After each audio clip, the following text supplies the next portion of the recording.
Doctor Pushpa Dwivedi, अध्यक्ष हिंदी विभाग, हर प्रसाद दास जैन महाविद्यालय आरा। स्नातक प्रतिष्ठा तृतीय वर्ष, पत्र अष्टम, सगुण भक्ति काव्य के अंतर्गत गोस्वामी तुलसीदास जी द्वारा रचित कवितावली के द्वितीय सोपान अयोध्या कांड के 7वें और 8वें छंद का बच्चों आज हम लोग अध्ययन करेंगे। तो सर्वप्रथम हम उसका आदर्श वाचन कर रहे हैं, आप लोग ध्यान से सुनिए। रावर दोष न पायन को, पग धूरी को भूरी प्रभाव महा है। पाहन ते बन बाहनु काठ को, कोमल है जलु खाई रहा है। पावन पाए पखारी के नाव चढ़ाइयों आयसु होत कहाँ है। तुलसी सुनि के वट के बरबैन हंसे, प्रभु जान की ओर हहा है। बच्चों, प्रस्तुत सवैया में गोस्वामी तुलसीदास जी ने केवट की बहुत ही सरल और भोली बातों का मार्मिक ढंग से चित्रण किया है। वो प्रभु से अपने हृदय के अंदर जो उसकी बातें हैं श्री राम को लेकर के, उसकी बातें करता है कि किस प्रकार से उनके पैरों की धूल का प्रभाव है। उसको ये डर है कि यदि वो प्रभु श्री राम को बिना उनके पैर धोए हुए नाव पे बैठा लेगा तो ये नाव ही तर जाएगी, नाव का अस्तित्व खत्म हो जाएगा। जब नाव का अस्तित्व खत्म हो जाएगा तो उसकी जो रोजी रोटी है वो कैसे चलेगी। तो यहाँ पर बिना छल कपट के वो अपनी बातों को निश्चल ढंग से व्यक्त करता है। प्रभु से कहता है कि हे प्रभु, कि रावरे दोष न पायन को, आपके पैरों का कोई दोष नहीं है प्रभु। दोष किसका है कि पग धूरी को भूरी प्रभाव महा है, कि आपके पैरों की जो धूल है उसका प्रभाव बहुत ही महान है, कि प्रभाव महा है। पैरों का कोई दोष नहीं है, लेकिन उसमें जो धूल लगी हुई, जो आपके धूल धूसरित पाँव हैं, उस धूल का दोष है कि वो रज, चरण रज का प्रभाव है कि वो कुछ भी कर सकती है। इसके बाद वो उदाहरण देते हुए केवट प्रभु श्री राम से क्या कहते हैं कि पाहन तय बन वाहन काठ को, कि पत्थर से, तो ये जो लकड़ी हमारा वाहन है क्या है, लकड़ी का है। जब पत्थर आपके पैरों का स्पर्श पाके वो नारी बन सकती है, तो मेरा तो वाहन जो है वो लकड़ी का है और वो कोमल है। तो कहाँ पत्थर और कहाँ लकड़ी, दोनों में जमीन आसमान का प्रभु अंतर है। और काठ कोमल होता है पत्थर से, तो क्या और क्यों, और अभी एक तो काठ कोमल होता है, दूसरा क्या है कि ये दिन रात ये जल में ही रहता है, तो ये खोखला भी हो गया है।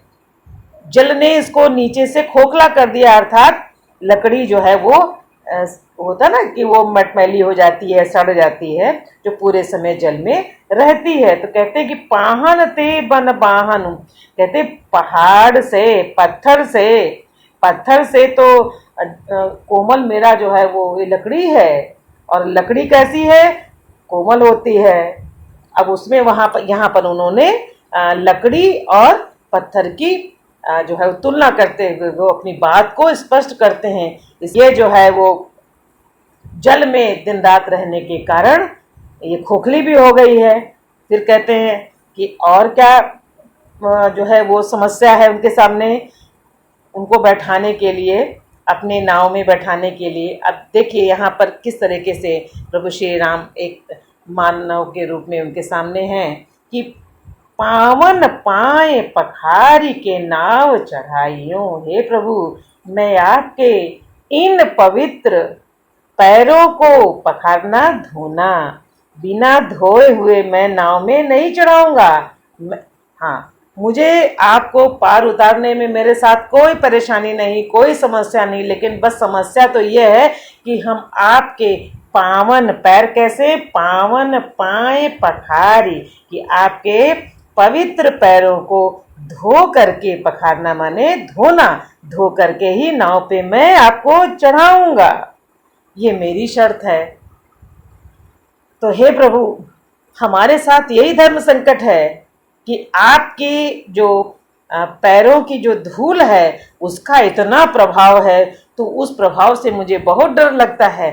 बिना आपके पैरों को धोए हुए मैं नाव में आपको नहीं चढ़ाऊंगा। आयस होत कहाँ है। अब आप बताइए, जैसा आप बताएं वैसा मैं करूं, वैसी आज्ञा दीजिए। यदि आपका कृपा हो तो मैं करूं, आपका आदेश हो तो मैं उसका पालन करूं। और पालन किसका? पैर धोने का, पवित्र पैरों को धोने का। पैर भी कह सकते थे, पाए खाली हो सकता था, लेकिन वहां क्या बताया है कि पावन पैरों को धोए बिना प्रभु मैं आपको नाव में नहीं चढ़ाऊंगा। तुलसी सुन केवट के बरबैन, हंसे प्रभु जान की ओर है। तुलसी के प्रभु श्री राम केवट के प्रेम से भरे हुए, भक्ति से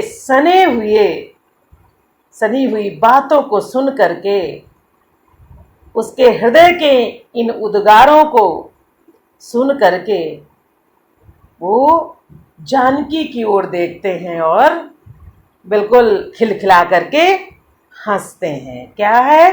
प्रभु जानकी ओर हाहा है, कि वो जानकी की ओर देख करके हंसते हैं, नेत्रों में बातें करते हैं कि ये केवट कितना बुद्धिमान है, कितना चतुर है, कितना सयाना है, कि वो अपने इस अवसर को हाथ से नहीं जाने देना चाहता है और सामान्य रूप से सरल भाषा में अपने हृदय के उद्गारों को प्रभु के सामने रखता है।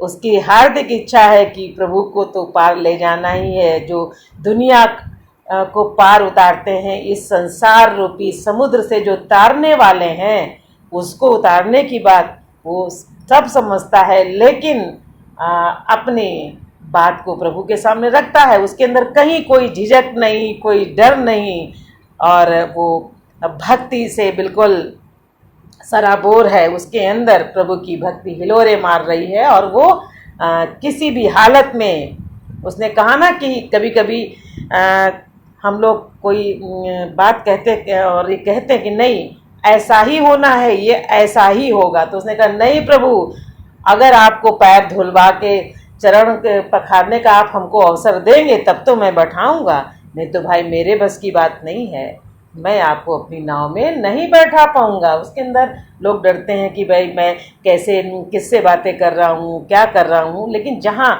व्यक्ति निश्चल होता है वहाँ वो अपनी बेबाक ढंग से अपनी बात को वो रख रहा है, उसके अंदर कहीं कोई झिझक नहीं है। तो प्रस्तुत सवैया में गोस्वामी तुलसीदास जी ने बहुत ही सरल भाषा में केवट के की हार्दिक इच्छा, जो हृदय के उस उद्गार हैं, और वो उद्गार कैसे हैं? भक्ति से बिल्कुल सने हुए हैं, भक्ति से भरे हुए हैं, उसका इन्होंने वहाँ पर मार्मिक वर्णन किया है। इसके बाद हम लोग आगे वाले जो छंद का अध्ययन करेंगे तो उसमें वो अपनी और समस्या कहते हैं। अभी हम लोग केवट और राम के प्रसंग की जो है दोनों लोगों में क्या बातचीत हो रही है वो उनके प्रभाव को बता रहा है और उनके पैरों की धूल के महत्व को बता रहा है। तो आगे वाले जो है अभी हम लोग जिस कवित्त का अध्ययन करेंगे तो उसमें आप देखेंगे कि वो बताता है कि ये नाव जो है वो उसकी रोजी रोटी है। तो बच्चों इसके बाद जिसका हम लोग अध्ययन करेंगे उस कवित्त का सर्वप्रथम हम आदर्श वाचन करेंगे। पात भरी सफरी सकल सुत बारे बारे, केवट की जाति कछु वेद न पढ़ाई हो।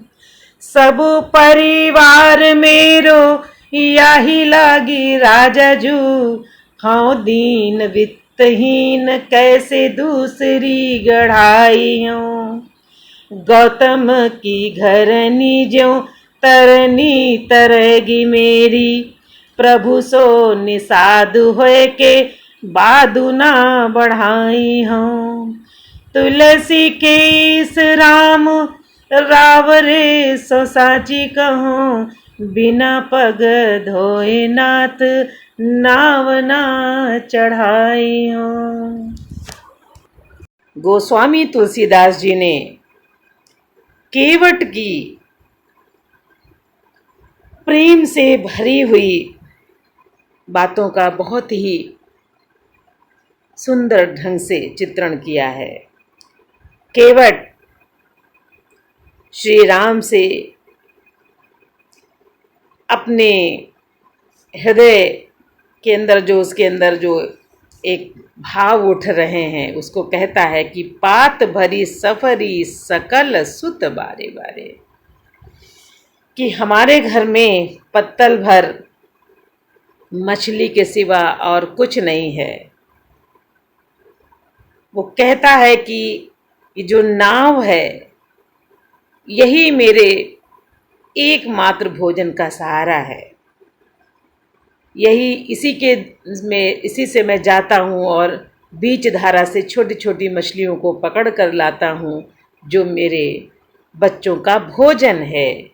कि पात भरी सफरी सकल सुत बारे बारे, और मेरे बच्चे क्या हैं अभी बहुत बारे बारे छोटे छोटे हैं। कि पात भरी सफरी सकल सुत बारे बारे, बारे बारे छोटे छोटे, केवट की जाति कछु वेद ना पढ़ाई। कहते हे प्रभु मैं केवट की जाति हूँ, मेरी जाति क्या है केवट की है, और यही मेरी रोजी रोटी का सहारा है, यही नाव, और यही मेरे बच्चे भी करेंगे।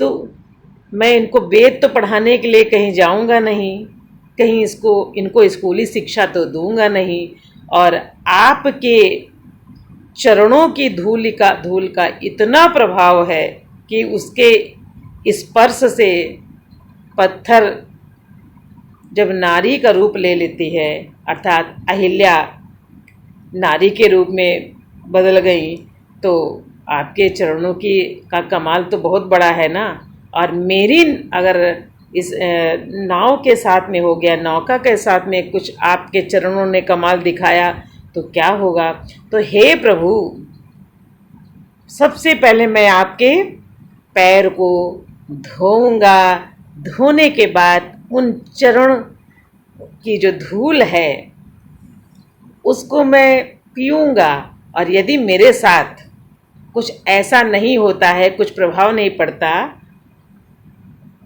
तभी मैं आपको अपनी नौका में चढ़ाऊंगा। ऐसा रामचरितमानस में गोस्वामी तुलसीदास जी ने कहा है। वहाँ तो कहता हे प्रभु आपके चरणों में तो बहुत, आपके चरणों का तो बहुत कमाल है, बहुत टोना टोटका है आपके चरणों में, कि अगर बिना धोए हुए मैंने आपको नाव में चढ़ा लिया तो हो सकता है कि मेरी नाव ही तैर जाए, और जब ये नाव मेरी तैर जाएगी तो हमारी रोजी रोटी खत्म हो जाएगी, हम अपने बच्चों का पालन पोषण कैसे करेंगे। तो हे प्रभु, सिर्फ मेरी एक ही शर्त है, मैं आपको इस गंगा से पार उतार दूंगा, लेकिन पहले अपने पवित्र चरण कमलों को धोने की आज्ञा दीजिए।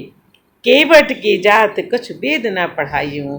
पहले उस समाज में जो जाति थी, सबके अपने अपने अलग अलग जो है रोजगार था उसका, तो कहते मैं तो छोटा, मैं ठहरा केवट की जाति, तो अपने बच्चों को तो कहीं पढ़ाने वेद पढ़ाऊंगा नहीं, जो वेद की शिक्षा दे करके अपना भरण पोषण करेंगे, और तो हमारे बच्चों के का भी यही जो है रोजगार है। तो हे प्रभु, हमारी असमर्थता है, मैं असमर्थ हूँ। और क्या कहते हैं कि सब परिवार मेरो या ही लागी राजा जी।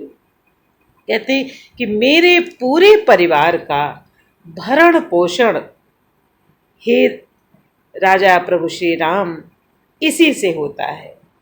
यही मेरे पूरे परिवार को भोजन देती है, यही नाव। तो हाँ, दीन वित्तहीन, मैं अत्यंत गरीब हूँ, दीन हूँ और धनहीन हूँ, वित्तहीन धनहीन हूँ। कैसे दूसरी गढ़ाइयों, यदि मेरी नौका भी पत्थर के समान नारी बन गई है, जैसे पत्थर जो है वो नारी का उसने रूप ले लिया, और मेरी नौका भी जो है उसने भी कोई रूप ले लिया, तो फिर मैं दूसरी कैसे बनवाऊंगा।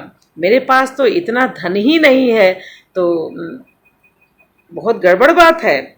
और क्या कहते हैं कि गौतम की घरनी ज्यों तरनी तरेगी मेरी। कहते हैं गौतम की पत्नी अहिल्या की तरह यदि मेरी नाव का उद्धार हो गया, मेरी नाव तैर गई, तो मेरा क्या होगा।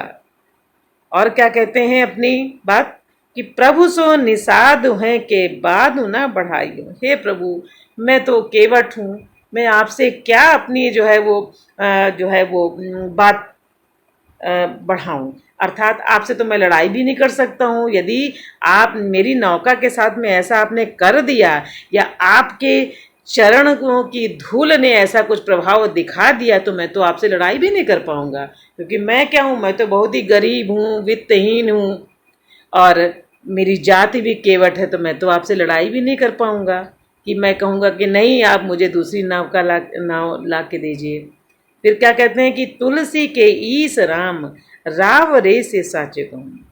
तुलसीदास के हे प्रभु राम, हम आपसे बिल्कुल सच्ची सच्ची बात कह रहे हैं, बहुत सीधी सीधी बात कह रहे हैं। और क्या कह रहे हैं कि बिना पग धोए नाथ नाव न चढ़ाइयो। कि बिना पैर धोए हुए हे प्रभु, मैं आपको अपनी नाव में नहीं चढ़ाऊंगा। इस प्रकार से केवट के प्रेम से सने हुए लपेटे हुए वचनों को सुन करके प्रभु एकटक उसको निहारते हैं और मुस्कुराते हैं। उसके चतुरता को देखते हैं, कि उसकी भक्ति को देखते हैं कि वो अपनी भक्ति में वो कितना जो है वो निश्चल होकर करे अपनी बातों को रख रहा है।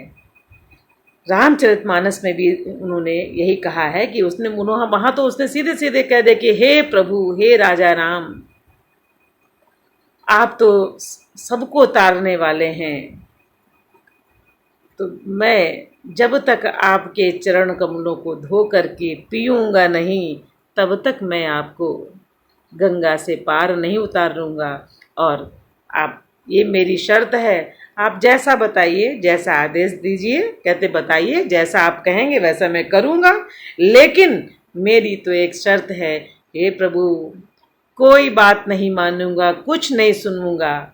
यहाँ पर केवट की भक्ति की पराकाष्ठा है, उसकी भक्ति कितनी ज़्यादा है कि वो बिल्कुल बेबाक होकर के अपनी बातों को प्रभु श्री राम के सामने रखता है। और प्रभु श्री राम केवट की भाव को, भक्ति को समझ करके मुस्कुराते हैं।